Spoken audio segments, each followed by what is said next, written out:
Nesta segunda aula, né, nesse segundo vídeo aula, nós vamos concluir, né, o debate sobre o objeto de estudo da geografia.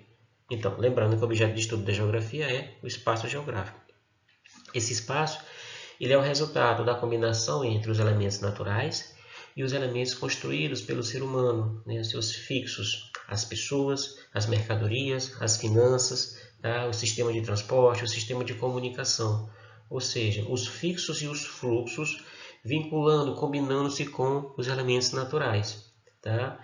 Os lugares são fundamentais enquanto espaço único de análise, porque os lugares, tá, eles mantêm intertrocas, eles se misturam, se combinam, mas ao mesmo tempo também manifestam, revelam suas singularidades. Tá? Então, nesse segundo vídeo a gente vai finalizar o debate sobre o objeto de estudo da geografia. Então, para a gente finalizar, a gente vai recorrer à análise da paisagem. Né? E a paisagem ela vai nos revelar o espaço que a nossa vista alcança. Tá? Então, a paisagem ela é uma representação, né, do recorte espacial transformado. Veja que aqui, por exemplo, no fundo, você tem o que? Uma ocupação urbana periférica e uma área acidentada, né? Uma área onde a estrutura geomorfológica ela não é propícia para a ocupação, ou seja, uma área onde o relevo não é favorável para a ocupação. Então, essa paisagem, né, vista dessa forma, nos vai revelar muita coisa, tá? Como a ocupação irregular do solo urbano, a deficiência das políticas de habitação nesta cidade, tá? Problemas vinculados a deslizamentos de terra, tá? A desmatamento, a ocupação das áreas de encosta, muitas vezes áreas de preservação que não poderiam ser ocupadas, a nível de pobreza, tá? De renda, dessa população que vive nesse espaço, né? Nesse bairro, nessa cidade. Então, a paisagem ela não nos revela, por exemplo, situações em que não só elementos naturais são constituídos, mas todo um arcabouço de contradições também. Né? Então, a ação, a forma como a sociedade se desenvolve, a forma como as sociedades mantêm as suas relações, são também reveladas nas paisagens. Então, a paisagem, enquanto elemento síntese da geografia, ela é fundamental para a nossa análise do espaço geográfico. Então, a paisagem, em termos de conceito, é o espaço em que a nossa vista alcança. Porém, ela não é estática. A paisagem está em constante transformação. Tá? Então, o tempo é fundamental, né, para as transformações da paisagem. Tá? Então, tempo, paisagem e espaço mantêm-se combinações e interrelações. Então, a paisagem ela vai nos revelar os variados graus, né, de intervenção humana em diferentes épocas, em diferentes tempos. Tá? Por exemplo, eu posso ter aqui a paisagem do Recife, em que em vários momentos da história de constituição dessa cidade, né, desde a colonização brasileira, tá, ela apresentou diferentes relações, por exemplo, de desenvolvimento econômico, por exemplo, de manifestações culturais, de organização do próprio espaço urbano, de interrelações, por exemplo, políticas, né, econômicas entre diferentes sociedades que se mantiveram, se desenvolveram na cidade do Recife. Tá? Então ela vai apresentar os diferentes graus, diferentes níveis de intervenção humana, tá? Em diferentes épocas, em vários momentos, no espaço geográfico. Então, ao observarmos uma paisagem, é possível, importante, né, reconhecer o trabalho humano, ou seja, a ação humana, né, em vários períodos, ou seja, em tempos passados e no tempo presente. Tá? Então, o homem, tá, o ser humano, é um ser que atua diretamente no espaço e que essa atuação é revelada no recorte de paisagem. A paisagem ela não é estática, ela é dinâmica e ela é contínua. Então, a cada tempo, a cada momento, tá, o espaço geográfico ele é transformado.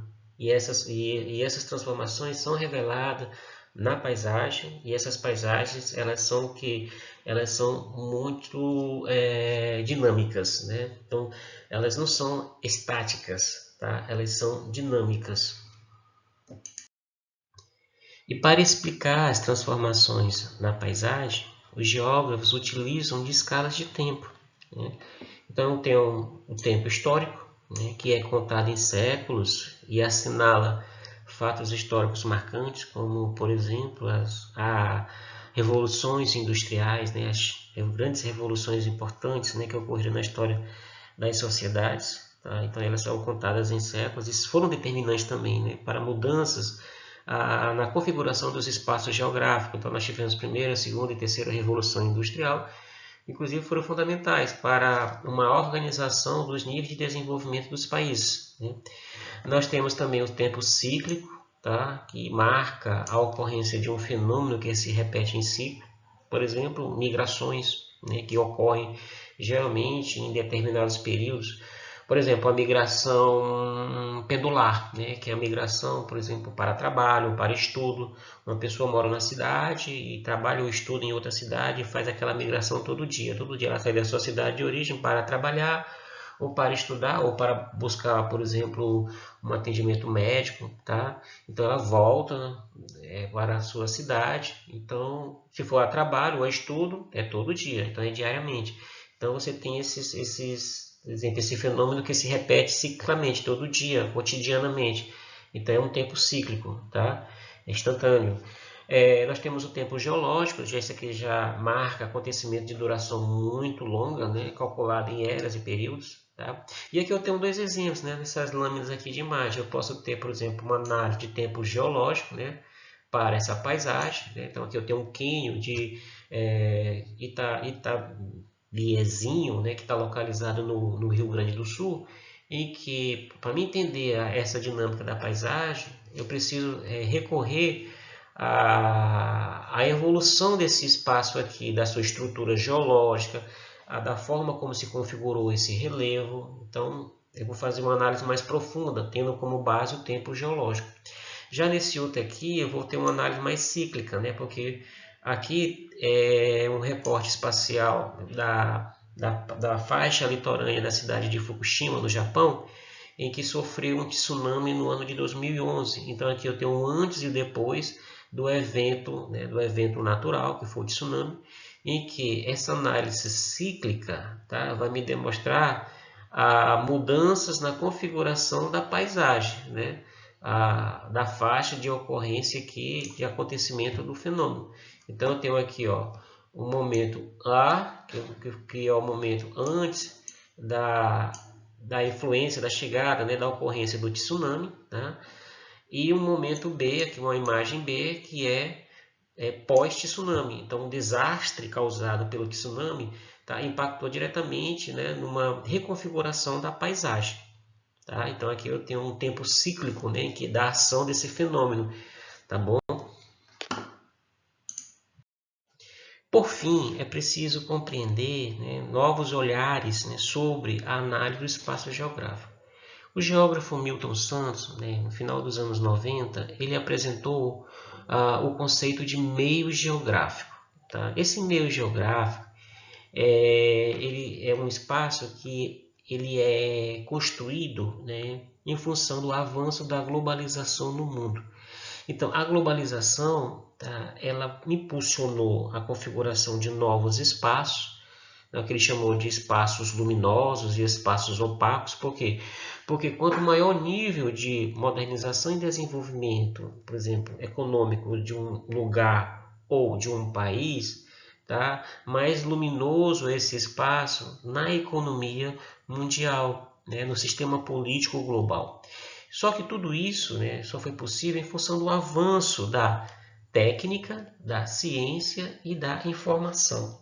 Então, aqueles sistemas de redes, eles são fundamentais para o próprio processo de expansão da globalização. Os fluxos, né, que nós comentamos há pouco tempo, eles impactam diretamente na globalização, tá? E ao mesmo tempo eles são resultado de quê? Do desenvolvimento tecnológico, do desenvolvimento científico e do desenvolvimento dos sistemas de informação de comunicação. tá? Porque o desenvolvimento tecnológico e científico vai impactar, por exemplo, no avanço dos meios de comunicação, dos meios de transporte, do sistema bancário e assim por diante. Tá? Agora, só que isso não se dá de forma democrática no mundo, entre os lugares. Porque, por exemplo, nós temos países muito desenvolvidos, tá? Em que esse nível, por exemplo, de desenvolvimento é resultado de um avanço, né, substancial nos meios técnico, científico e informacional, enquanto temos países, né, como por exemplo países localizados no continente africano, na América Latina, tá, em que o nível de desenvolvimento, né, é bem reduzido. Tá? Então nós temos, na verdade, segundo Milton Santos, né, espaços luminosos e espaços opacos. Espaços luminosos são espaços, né, onde a globalização, né, atinge de forma intensa, acompanhada de um elevado nível de desenvolvimento técnico, científico e informacional. E já os espaços opacos são o contrário. Tá? Então, e aí, inclusive, nesses espaços opacos, nós temos também contradições, porque no Brasil, por exemplo, se nós observarmos aqui esse mapa, né, de espaços luminosos no Brasil, nós temos as regiões metropolitanas, né, e principalmente as capitais nacionais, tá, como Brasília, São Paulo, Rio de Janeiro, Belo Horizonte, tá, Manaus, Fortaleza, Recife, Salvador, Goiânia, são espaços luminosos no cenário econômico nacional, tá, sobretudo econômico.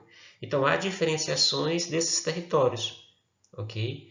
Então, o meio técnico científico e informacional, tá, ele atinge mais diretamente economias desenvolvidas, tá, e ele é o resultado do processo de globalização. Então, concluindo, né, o espaço geográfico é o objeto da geografia.